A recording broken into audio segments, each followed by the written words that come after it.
Salut à tous, c'est Monty pour Bass Kicker Autopsy aujourd'hui. Et pour cette vidéo, ça va être un petit peu particulier. Je crois que je dis ça à tous mes débuts de vidéo, ça va être particulier.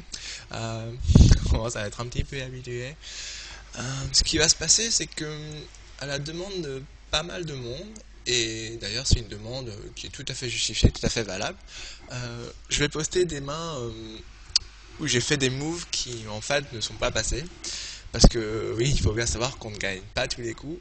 Et certes, dans mes vidéos, ça paraît super bala, je fais des moves tout le temps bien, les gens fold, quand je vais du bet, on me paye, etc., etc.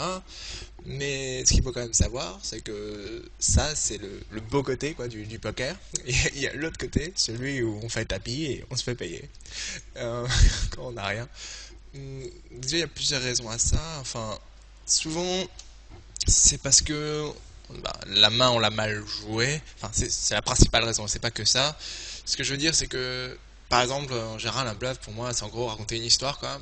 Et si on a mal raconté l'histoire ou s'il y a quelque chose qui n'est pas crédible et qu'on joue contre quelqu'un d'intelligent, il va comprendre et il va s'adapter et ça marchera pas.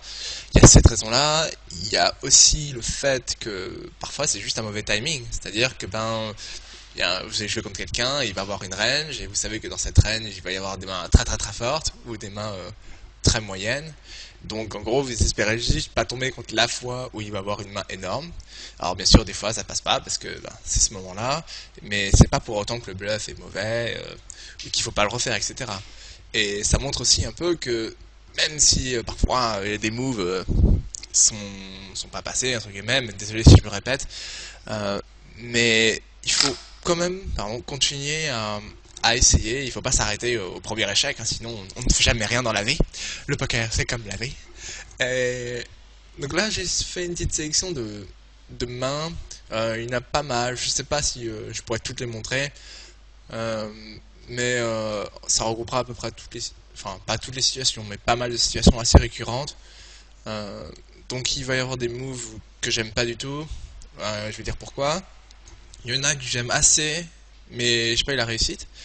Alors, déjà, je pense pas que. Enfin, je m'attends pas à ce que vous pensiez que ce soit la vidéo du siècle, parce qu'en fait, j'avais déjà vu des vidéos de ce genre-là sur d'autres sites, des sites US, où les coachs montraient des mains qu'ils avaient jouées ou qu'ils avaient perdu, mal jouées, entre guillemets. Et ça avait eu des feedbacks assez négatifs dans le sens où, en fait, on a l'impression que le coach c'est juste un gros splutard qui fait n'importe quoi. Alors qu'en fait, c'est juste que il est mal tombé.